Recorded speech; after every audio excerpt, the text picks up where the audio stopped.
Nesse primeiro vídeo a gente vai falar sobre erros e acertos de quem já está correndo, já está acostumado a treinar, mas às vezes comete algumas coisas sem perceber muitas vezes.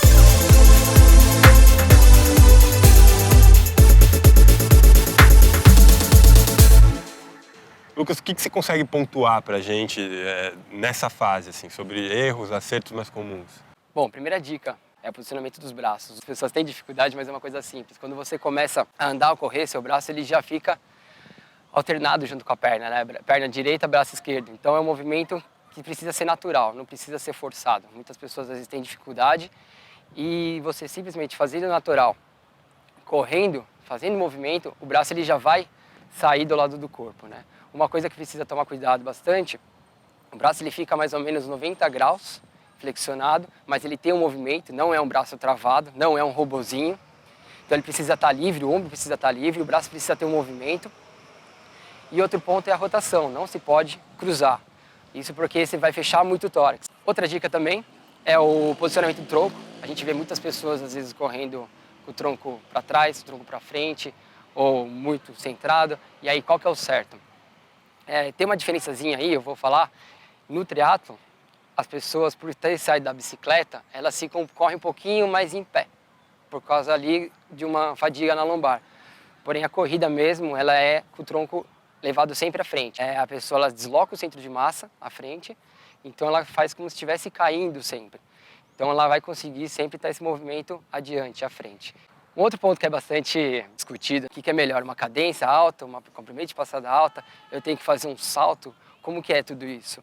E o que a gente vê bastante é que existe uma cadência ideal para cada velocidade. Algumas pessoas que estão correndo mais devagar, normalmente, elas estão iniciando, elas não têm tanta força na perna. Então elas não conseguem manter um comprimento de passada tão alto. Então é interessante aumentar a cadência, porque assim ela consegue fazer uma corrida tranquila.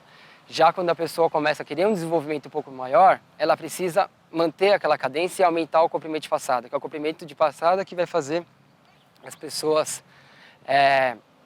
correr um pouquinho mais rápido, né? Então, além de a frequência também ser alta. Então tem esses dois pontos, precisa ter força para aguentar o comprimento de passada. E quanto ao cardio, a frequência, né, o cardio precisa estar bem treinado para conseguir aumentar essa cadência e conseguir associar os dois na melhor relação. Então não chega a ser uma corrida muito cadenciada, parecida com uma marcha atlética, mas também não é uma corrida saltada, né? O último ponto que é interessante falar é sobre a corrida da pessoa. Principalmente quem é um pouquinho mais idoso vai perceber que a corrida dela é um pouquinho agachada, é sentada. A pessoa ela não tem uma extensão completa do quadril, né? Isso daí, alguns músculos estão fracos, os tensores principalmente, e a pessoa ela tem uma sobrecarga ali um pouquinho no joelho. O joelho ele fica flexionado, ele não tem uma extensão.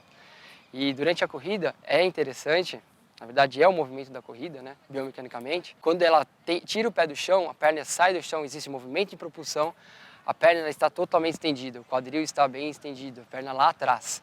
Então pode observar, corre na esteira, pede para alguém filmar, você vai observar se você está fazendo a corrida, está estendendo bem o quadril, estendendo bem o joelho, se está fazendo todo esse movimento sentada ou se está em pezinha mesmo. Normalmente, pessoas que têm esse problema de fortalecimento na extensão do quadril é quem corre um pouco mais sentado, né? E isso daí tem que tomar cuidado. Um exemplo que pode se pensar é, imagina ficar o dia inteiro, de vez em ficar estendido, dobra o joelho e fica com o joelho um pouquinho dobrado.